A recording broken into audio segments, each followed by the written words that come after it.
Have you ever wondered what it would be like if Einstein, Steve Jobs, and your child's brain had a party? Welcome to the Neuroquirky Nexus, where we celebrate the extraordinary minds of our neurodiverse children. Welcome to you amazing parents and caregivers to this podcast. Here we are going to navigate the colorful world of neurodiversity, and we're going to explore holistic, out-of-the-box solutions for children and teens with ADHD, stress, anxiety, and other neuroquirks. Each week we'll dive into practical, brain-based techniques and quirky strategies to help your child thrive. I'm Lori Bloyer, a former veteran teacher turned holistic neurogrowth, learning, and life success coach. As a parent of a neurodiverse child myself, I've spent the last 20 years researching, experimenting, and developing unconventional approaches to support these unique minds. I myself have ADHD diagnosed later in life, and thank goodness, now I understand some of my neuroquirks, and I am going to give you, from my years of teaching in the classroom, my son and myself, several tips, tricks, strategies to help you and your child thrive and create peace at home and joy in your life. So, are you ready? Let's get quirky.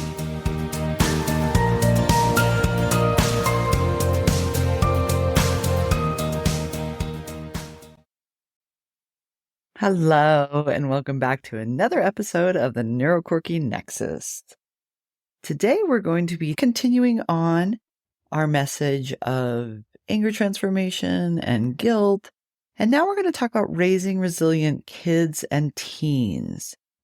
Especially tragic in this time when I'm learning about very, very young 8 and 10-year-olds taking their lives because of bullying and not feeling resilient. So it's really important right now that we work on raising resilient kids and teens. And I'm going to give some quick tips, but these will also accompany my workshop that I'm teaching about raising resilient kids and teens to really help with the anger management workshop that I'm delivering, but also that will really help your child be resilient in times of difficulty, usually relating to social media. All right. How's that for an opening? Anyway, welcome back. I'm Lori Bloyer, your host and your coach for parents raising neurodiverse kids and for kids that are struggling to be resilient or manage anger. So lots of help I'm giving to anyone that needs transformation. So the last episode, we talked about parent guilt and that heavy feeling of, am I doing enough or am I failing my child? If that hit home for you, I really have great news. You're not failing, you're building resilience. And that's exactly what we're talking about today. How do we raise resilient kids and teens? How do we help them handle challenges, adapt to struggles, and come out stronger? Like I said, especially in this difficult time of youth feeling like taking their own life is the only answer.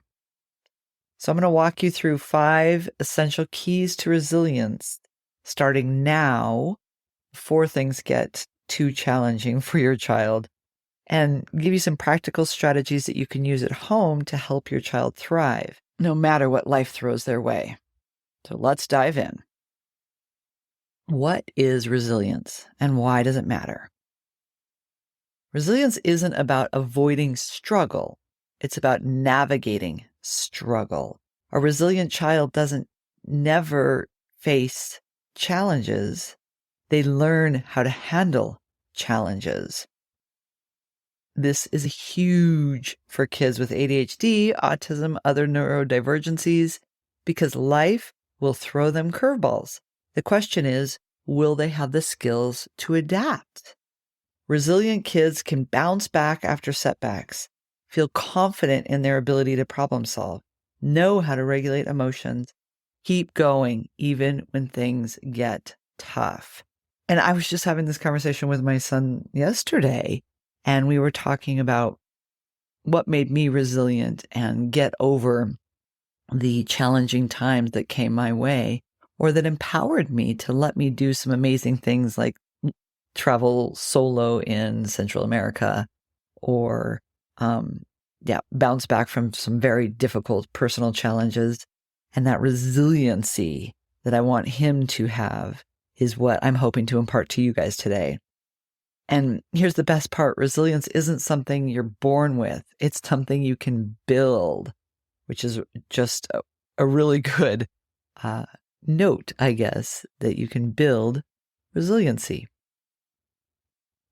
And as a parent, you have that power to help your child grow these skills every day. So let's talk about them. We're going to break it down into 5 key areas, as I mentioned before. These are the foundations of resilience. Think of them like building blocks. The more we strengthen them, the stronger our kids become. So number 1, presence. The power of feeling seen. Resilience starts with connection. When kids feel seen, heard, and valued, they develop inner security. How to build it? You could have daily one-on-one time, even just 10 minutes with your kid. Active listening. Put down the phone and make eye contact with your child. Actively listen to them. Look them in the eyes. Validate their feelings. You don't have to solve everything. You just need to listen. So when you validate, though, you can say things like, I hear you, that must be frustrating, or tell me more, or thank you for sharing that, and really maybe even share personal stories. So being present with them. Kids who feel emotionally safe will take more risks, and they will let you know if they're feeling so depressed or so bullied or so hurt that they don't see other options, other doors, that you need to help them open those other doors. They will bounce back from failures, and they'll trust themselves more. Okay? And again, these are overviews. I go deeper in my workshop, but I really just want to help you now because, like I said, the news is not great these days. Okay, number 2, originality. Letting them solve problems their way. Resilient kids need to believe they can handle challenges, and that means letting them struggle a little bit. It's okay to let them fail and learn from their mistakes, right? You can ask them, what do you think we should do, instead of jumping in with solutions? Like I said, when you're talking to them, you don't want to always solve their problems. You can help them. You can praise effort, not just success. I love how you keep trying and persevering. That's awesome that you keep trying again and again. However, whatever age they're at, phrasing it in a way that they can understand it. And it doesn't need to be fake. It really should be that you value that they keep trying. Wow, that was really hard. All right, but keep going. Hard is okay. Failing is okay. And those small mistakes, it's okay that they fail. And from that, they're learning problem solving, which is so wonderful. They're learning how to solve problems. If we rescue them too quickly, they don't build confidence. Instead, we teach them, you're capable. I believe in you. You can do this. You can persevere. You can try again. It's all right that it didn't work out the first time. Yes, mistakes are hard. Keep going. Believe it or not, they do get some of that from the video games, right? They do fail and try again. And they are learning some perseverance from the games. So that is a tie-in that you can also use. Wholeness is the next one. So we have POW. I wonder if you're seeing where this is going, but wholeness. Embracing their unique strengths. Many neurodiverse kids feel they're not enough. Too loud, too different, too much. Resilience grows when they see their differences as strengths, not weaknesses. And if you've listened to a few of my podcasts, you know I'm all about the strength lens and seeing neurodiversity challenges as strengths, not weaknesses. So how to build it? We need to focus on strength-based parenting, as I've talked about that before. I really should reference the episode that I talk about these in, but strengths-based parenting, strengths-based teaching, right? We really want to know what they're good at. Help them see their challenges as part of their superpower. Encourage self-talk. I learn differently. That's okay, right? So talk to your brain. Have them learn how to talk to themselves, talk to their brain. Brain, help me out here. I'm really struggling. I'm feeling like there's no open doors for me. Definitely one of the coaching tools I use, and it works amazing. And I'd love to share that with you in the workshops or in any of my coaching sessions. So when kids feel whole, they stop fearing failure and start believing in themselves. So wholeness is number 3. Number 4, E, energy. Teaching emotional regulation. Resilience isn't just mental, it's physical. Kids need tools to manage stress, frustration, and overwhelm. So how do you build it? Teach body awareness. How does your body feel when you're upset? I know even as an adult, that worked for me when I was transforming my anger. And a big thing we talk about in my anger transformation workshop is, how do you feel when you're upset? So first finding out where they feel in their body, then figuring out how to calm down. So one of them is talking to your brain. I really believe in movement, if needed, or sensory tools. But the big one I really believe in is breathing. Just deep breath. And I have lots of other strategies that I like, but those are some quick ones that are easy to access. And then you can model it. You can show your child when you're upset that you're feeling it in your body, you express it. You take a deep breath. You say, I'm really frustrated right now. So I'm going to take a deep breath. I'm going to maybe take a step outside and we'll talk about it when I come back in, or whatever the case calls for. But if you model first, it will wear off onto your children. If you blow up first, that will be what you're teaching them. So try to model emotional regulation. When kids understand their emotions and see it being modeled for them, they learn to navigate tough moments with self-control, not meltdown mode, right? We want self-control. We want them to see options. We want them to slow down enough so that they can see that there are other doors. And then R, number 5 is R. Get it? POWER. R is for resilience, encouraging a growth mindset. So the final piece, helping kids really see challenges as opportunities, not roadblocks. So saying growth mindset is one thing, but teaching them what that is, instead of saying, oh, have a growth mindset, really teaching them that you're seeing challenges as opportunities, not roadblocks. So when the kids are young, I really like the word yet, right? I can't do this yet. I don't understand yet. I'm not confident in this yet is a great word for teaching that challenges can be opportunities, right? I don't know yet, but I'm going to persevere. I'm going to keep going. I'm going to keep trying. That resiliency is building now. So, and then of course you want to celebrate, right? You worked really hard on this. You tried for a long time. And I like to reframe the setbacks. What did you learn?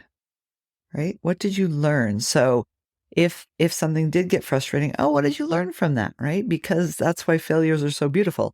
It's a learning opportunity. So we really want to give them that language to learn. And really understand that resilience isn't about avoiding failure. It's about learning from it and trying again and again. That's key to resilience. It's not about avoiding hard things, which I know a lot of our kids want to do. And that's why they're taking, they feel like they have to end their life to avoid the hard things. But they really need to learn from the hard things and try again. So I hope you got that model. The power model were my 5 key steps to raising resilient kids and teens was the power model.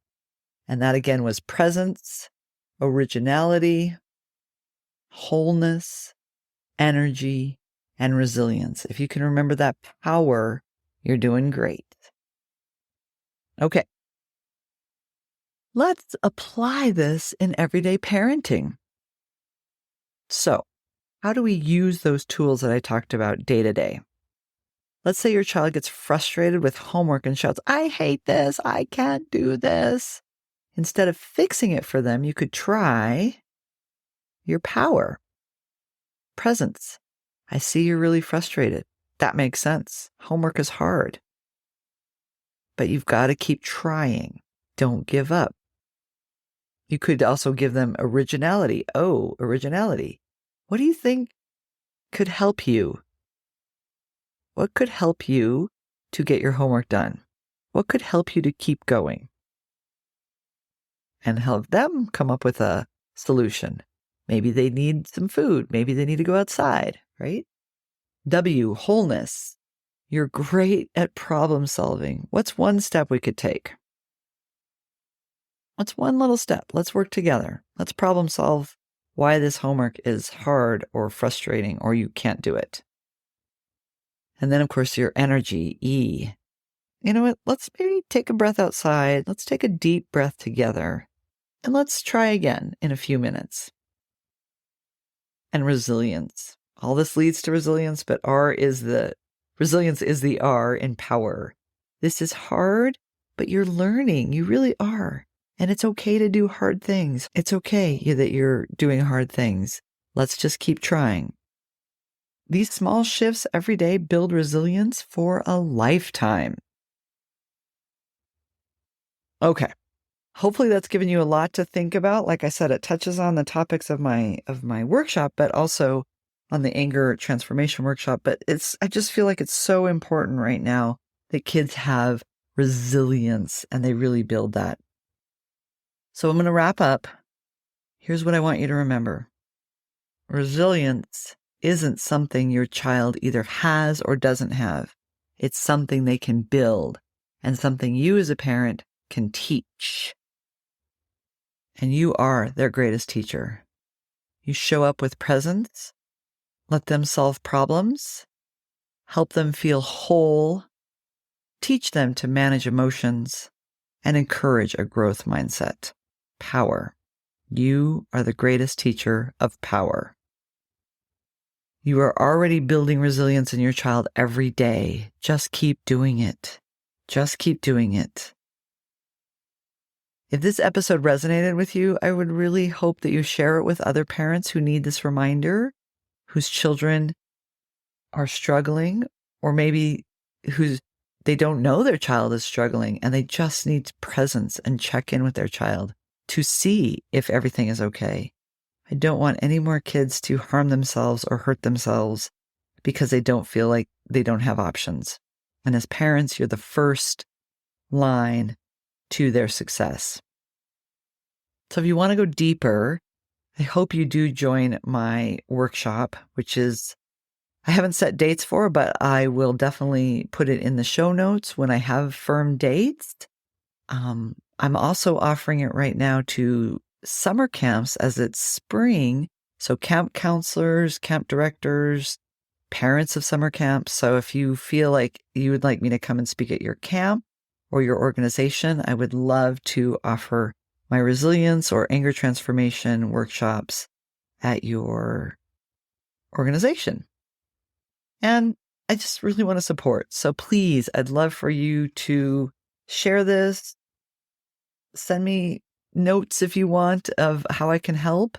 And I just enjoy serving you. So thank you so much for listening. Until next time, keep growing, keep learning, keep showing up. Don't forget your power. You've got this. Bye-bye.